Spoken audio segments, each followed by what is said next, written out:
Welcome to this course on digital business models. My name is Andreas Constantinou, and I'm an adjunct professor at Lund University, teaching internet business models for the past 6 years. I'm also the CEO and founder of Vision Mobile, a leading research firm where we help the world understand developers and developers understand the world. Much of the material in this course has been developed through workshops and research carried out by Vision Mobile, and I'm thankful to my colleagues, and particularly Michael Vakulenko, for their contribution to this material. In this course, we'll learn much about digital business models and developers as the engine behind those business models. Digital business models are disrupting 50-year-old companies in telecommunications, transportation, advertising, e-commerce, automotive, insurance, and many more industries. We will explore the business models of software mega brands such as Apple, Google, Facebook, and Amazon.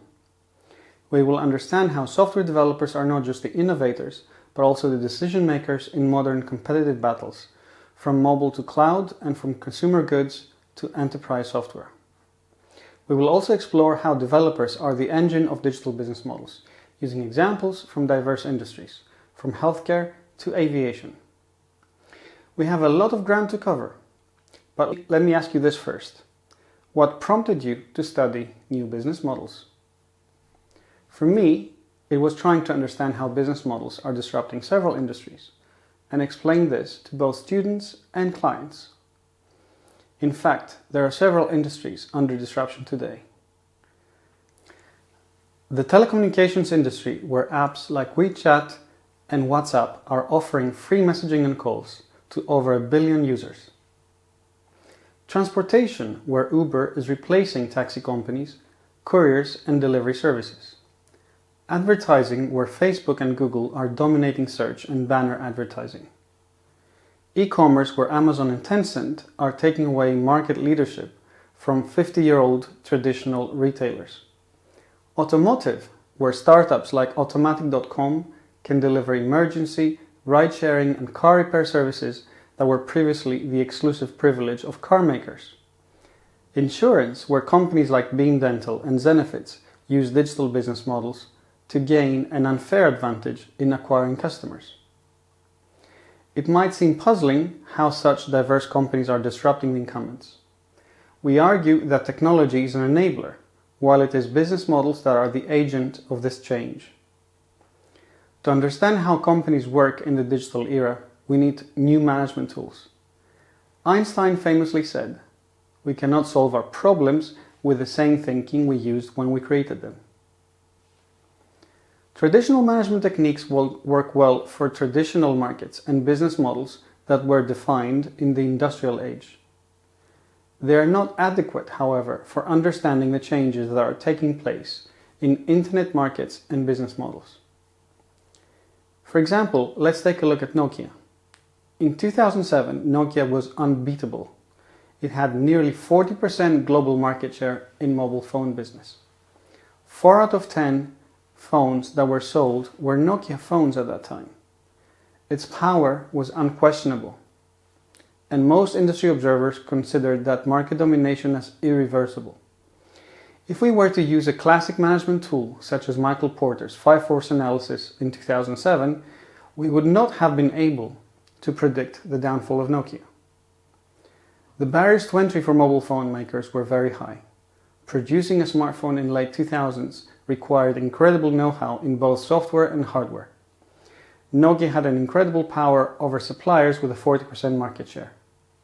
It had a very strong power and brand over customers, producing phones faster than any other mobile phone maker and at every possible price point, selling in every country.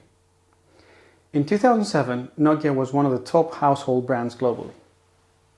There were no other substitutes for Nokia phones, so the company enjoyed very little competition in both feature phones and smartphones. The same applies to BlackBerry at that time. If one applies a 5-force analysis on BlackBerry, you would see that the company was very well entrenched in the enterprise sector because of its email solutions that were uniquely integrated from the keyboard-based phone to its secure servers delivering email on the go. What caused the downfall of Nokia was the reason people buy mobile phones. In 2007, people bought phones for their features. For example, the top-of-the-range Nokia N95, or for the phone's capabilities. For example, BlackBerry's corporate email on the go. Soon that changed. People were buying phones not for what the phone did, but what you could do with the phone. The thousands and eventually millions of applications that can be accessed through the phone. This was engineered by Apple and Google, who brought the desktop computing business model to the mobile phone market. That is, allowing third parties, software developers, to build applications and distribute them directly to users. Nokia and BlackBerry tried to copy the recipe. However, Apple and Google were able to defend their business by having initially thousands and eventually millions of developers creating apps for their devices. The ecosystem of app developers that Apple and Google amassed grew at a pace that Nokia, BlackBerry, and later Microsoft and Mozilla simply couldn't compete with.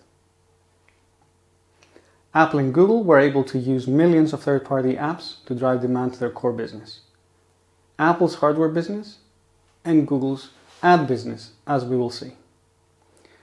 To understand how Apple and Google use digital business models to disrupt incumbent Motorola, Sony Ericsson, and RIM, we need new management tools.